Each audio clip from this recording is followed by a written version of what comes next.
everybody, welcome to another episode of Mike Nierychlo Online, sharing my love for people, wine, food, and all things made passionately. So today, we're headed over to Poplar Grove on the beautiful Naramata bench here, say hi to Ian Sutherland, and see what Poplar Grove has to offer in the Okanagan. So come along.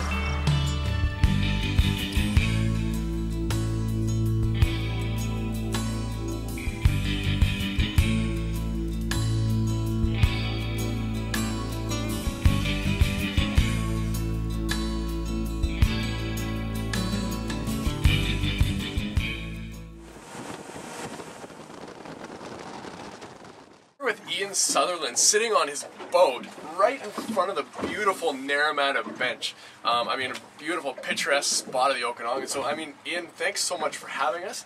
It's great to be here. It's good to have you. There's no bad time to go out on a boat. No, the absolutely not. Yeah, it's great. I mean, what a day to be out here too. It's beautiful. So Ian's the owner of Poplar Grove Winery. One of them. One of the owners of Poplar Grove Winery. There's three of us. There's Tony Holler, Barry Sally, and myself. Okay, excellent. And why don't you just tell us a little bit about your winemaking background? What got you excited about wine, and what really pushed you into it in the first place? Well, I mean, it's hard to look at this in my mind and not get excited about it. And finding a way to make a living here was a really big problem for a lot of years. I think the farming was declining. People, especially young people, were going to the city to get more education, more opportunity. And then all of a sudden somebody figured out that, you know what, we can grow more than jug wine here. It was at about the same time that I was working in construction, and I had a bit more disposable income, and I started to get interested in not only making wine as a hobby, which I've been doing since '79 or something, but I started getting interested in collecting wine. So that was about '86, and I started thinking, you know, why couldn't we grow grapes here? This is, beautiful. We've got the Government of Canada research station right across the lake in Summerland, and they're telling us that we have, with the desert air and the big lakes, some of the highest sunshine values anywhere in the world. So, we have a short growing season, that's true, but we have smoking hot in the summer. It's like, I've seen it at 44 degrees, which is a killer. So all of those things kind of conspired to me wanting to live here and having the interest in homemade hobby winemaking and collecting wine. It just was a no-brainer. I bought a farm and thought, well, this would be cool. Let's fast track the planting of grapes. I mean, you can only grow red delicious apples for so long. That's the truth. Yeah, until you're completely broke. So you obviously caught the wine bug. Anyway. I had the wine bug, and with incredible good luck, I managed to get in right at the beginning. Mm-hmm. I think there was 5 wineries. We were number 5 on the Naramata bench. License number 33 in British Columbia. So it's like that was, now. License number 33. Yeah. And there's, how many on the docket still, and how many do we already have? Well, we probably got close to 200. Yeah, it's good. In British Columbia, and 25 on the bench. Yeah. So with a farm right on the water, a little bit farther south than here, but with the farm right on the water and the beautiful exposure, I just called up the nurserymen in Bordeaux who had visited the year before, and I said, well, you know our soils, you know what the region's like, you've been dealing with Vincor, you've been dealing with Mission Hill, selling them plants, I want some plants, how about it? What should I plant? And they said Merlot and Cab Franc. Yeah. I went, done. Send me 2 acres worth, or 2.5 acres worth. Yeah. And from there, that's where Poplar. That was 1993, and in 1995, from that very small planting, we harvested 11 barrels of red wine. There you go. Yeah. And we've got the Naramata bench right behind us. Yeah. Here. What makes it really unique? Like, what do you really appreciate about the Naramata bench? Well, there's a few things, and I think you can't think Naramata bench without thinking about what a very small band of arable land. We've got the lake here that says no farther. Clay cliffs, which is actually the only glacial deposit that things will grow in, is this silty, loamy clay, and then rock. So, and it's at maximum 1 kilometer wide. So the Naramata bench has got this really thin strip of beautiful growing land, but you know, it'll never be any bigger. Yeah.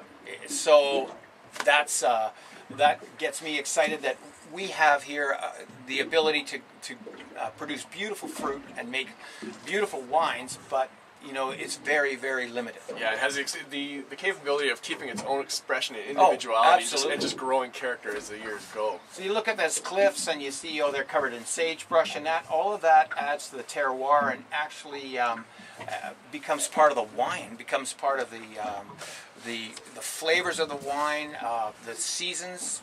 We think we have cool climate viticulture, but it's like nowhere else in the world.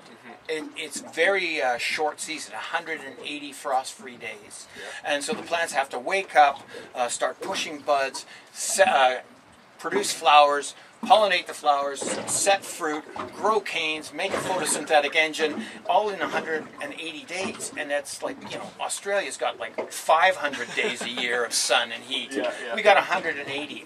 But in the middle of all that, it's not just cool. It's smoking hot, as I said, in the summer. So it produces wines that are unlike anywhere else in the world. And one thing that, you know, I think is really exciting about this place is that you can try and be French or you can try and be New World, but actually it's the Okanagan. It's the Okanagan. The Okanagan is its own expression, unlike anywhere else in the world. And I think we've finally gotten over our Canadian habit of apologizing or trying to be like somebody else. And also, we've come of age as a wine-growing region. And so now we're saying, you know what, our Sauvignon Blanc, you're right, it's not like France, and it's not like New Zealand. Yeah. It's the Okanagan Sauvignon Blanc. It's the Okanagan Cabernet Franc. It's the Okanagan Pinot Gris. It's not lean and mean and minerally like Friuli Pinot Gris in northern Italy, and it's not Alsatian with huge amounts of residual sugar and it's not the too Okanagan. wet. This is our style. Yeah, well, we can bob around out here for only so long, but we got to head up there and have a look. So Ian, what block of vines are we in here? This is the our original planting of Cabernet Franc, and it's really cool. You can see this gnarly old trunk here. That's well, 1993 until now. That's 17 years old, and it's good for quite a while, like probably another 30 years. But here's a good example. It starts out like that, and there's a little bud there. That becomes these little clusters, actually, and these will become flowers, and if they're pollinated, they become grape berries, depending on how successful the set is, it's called. So you can see here that there's 1, 2, 3 just on here. Now that's too much, so we'll typically take one away and go along here, and we can see 1, 2, that's perfect. 1, that's too early, but here's 3 again. So you can imagine somebody's got to do this and go over each and every vine of our 100 acres 7 times. Yeah. So someone will tuck these in between the wires when they grow up. Someone will bend, you know, all of this handwork is part of the dedication, the dream of making, you know, the best wine in the world. And putting all that time into it, what does that accomplish in the fruit in the long term of it? Well, when you take off one of these, or you limit it to a certain amount of clusters per vine, you're asking the vine to ripen less fruit. And at the end of the day, that makes for more concentration in the glass. It's that simple. So Ian, you brought us up to this kind of desolate spot with this incredible view behind us. What'd you bring us up here for? Well, this is a spot that's dear to our hearts. This is the future site of our tasting room and deck for our new winery. Okay. And if you just have a look around, this is where people will be having a small plate of food, enjoying tastings, and hopefully going out in the brilliant summer sun and having a glass of wine on our deck. What a spot for a winery. Like you said, off camera, great party spot. Yeah. The view here is just phenomenal. We're hoping to get going later in the year, and you know, digging the holes. It's going to be 6 meters underground are the barrel caves, and so that means moving a ton of earth, obviously, and erecting this beautiful state-of-the-art winery. I mean, we literally drank our ourselves across 4 continents, 5 continents, Yeah. to find the latest in technology and the best way, the newest ideas in how to gently handle grapes and wine, and that's what's going to go here. Absolutely, that's great. Ian's really just chomping at the bit Oh, to get this dying. winery going. I'm assuming Tony's up there with you, just want to get it going. He mentioned even off camera, he's like, we should have brought some shovels with us. We could have just started breaking ground together. So look forward to it. Look forward to coming up the Naramata bench, and this will be one of the first major wineries you'll see coming up Naramata Road as well, and it's going to be a beautiful spot to stop by. So we're in Poplar Grove's winemaking facility. You can see some of their tools here. Ian, I can see why you potentially need a new facility built. Yeah, we're desperate for a new winery. I mean, there's no question. We've planted all these new acres, and now they're producing grapes. And last week we bottled our Pinot Gris and Chardonnay, and farther along, and we've had to tuck all the barrels down at the very, very back. So we're busting at the seams and anxious to get into our new place. Excellent. I know Stefan Arneson, our champion winemaker here, is ready to go. So. Awesome. Stefan, it's great to meet you. Good to meet you, Mike. Excellent. Why don't you tell us just a little bit about your winemaking background and how things are going for you at Poplar Grove here? And Well, it's hard to work for someone like Ian, but you know, we managed to get it done. I've actually got I realized about 20 years experience through wine retail, lab, production, and brewing for a few years as well. So I actually used to live in Ian's basement at one time, and he knew that I was... We had no idea. He was just there. Yeah. I believe the term was weak of mind, strong of back. Oh, there you go. That's the way it works. Which is what we need here in order to make things work. Make things work, especially shuffling around right now with your production level and the size of facility you're dealing with. And I bet you're super excited for the new facility to go in as well. Yeah, like I said before, we try not to think about it. Yeah. Yeah, and we just make do with what we have here, and we're doing very well. Yeah, for sure. Well, I mean, your wine proves it. What's in your bottle proves it.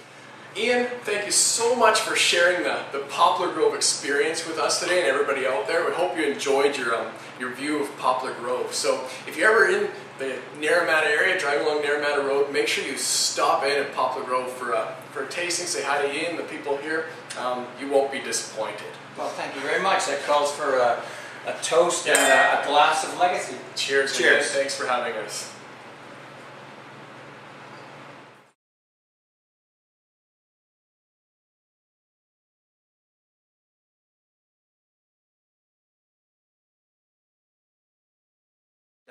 I'm not Kim Cattrall.